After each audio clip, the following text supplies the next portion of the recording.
When I married Lien, I knew her mother, May, was a strong personality. She always believed no one was good enough for her daughter, especially a foreigner like me. Still, I tried my best to win her approval, bringing her gifts, helping around the house, and learning bits of Mandarin to communicate better. But no matter what I did, she always found a reason to mock me. One evening, Lien invited her mother over for dinner. Everything seemed fine at first. May smiled politely, praised the food, and even offered to pour me some tea. But as the night went on, she began speaking rapidly in Chinese, pointing at me and chuckling with her phone pointed my way. I didn't react immediately. She thought I didn't understand. But over the years, I had learned more of the language than she realized. Her words cut deep. She was mocking my job, saying Lien could have married a real man with money, not someone who fixes computers for a living.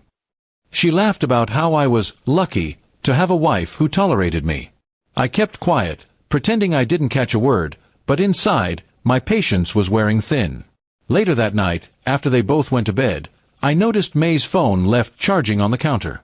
I shouldn't have, but curiosity got the better of me.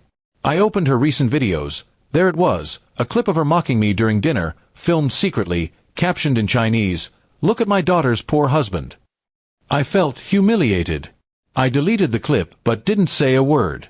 Instead, I decided to keep my own eyes open.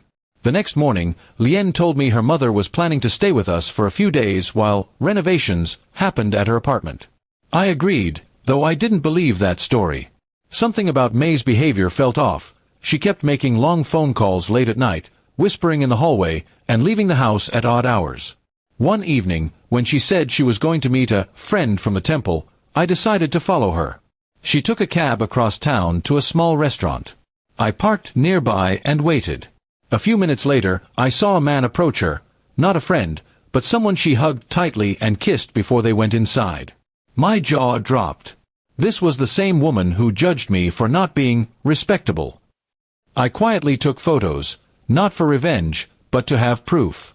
I didn't want to accuse her blindly. When I returned home, she was already back, pretending to be tired and saintly. I played it cool. The next morning at breakfast, she mocked my Chinese pronunciation again, laughing with Lien as if I were a child.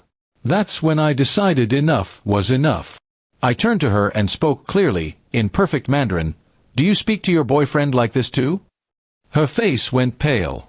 Lien froze, staring at me in shock. I pulled out my phone and showed the pictures. Lien covered her mouth, whispering, "Mom, what is this?"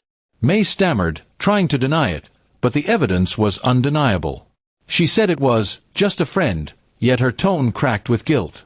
Lien was furious, not just because of the affair, but because her mother had spent years judging others while hiding her own betrayal. The argument that followed was explosive. May tried to turn it on me, saying I had invaded her privacy, but Lien silenced her.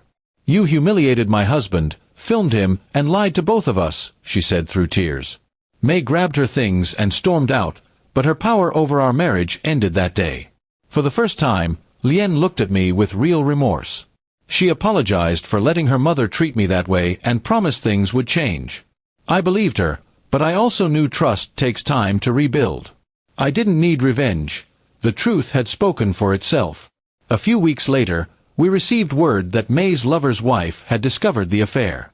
Everything came crashing down for her. The perfect image she'd built was gone. She called Lien, crying for forgiveness, but Lien refused to answer. That night, as we sat quietly on the balcony, Lien took my hand. "You were right about her," she whispered. "I should have defended you." I nodded, not out of pride, but because I knew we'd both learned something painful yet necessary. From that day on, our marriage slowly healed.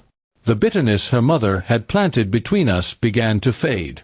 And though I'll never forget the humiliation of that dinner, I found peace knowing the truth always reveals itself, even to those who think they can hide behind laughter and lies.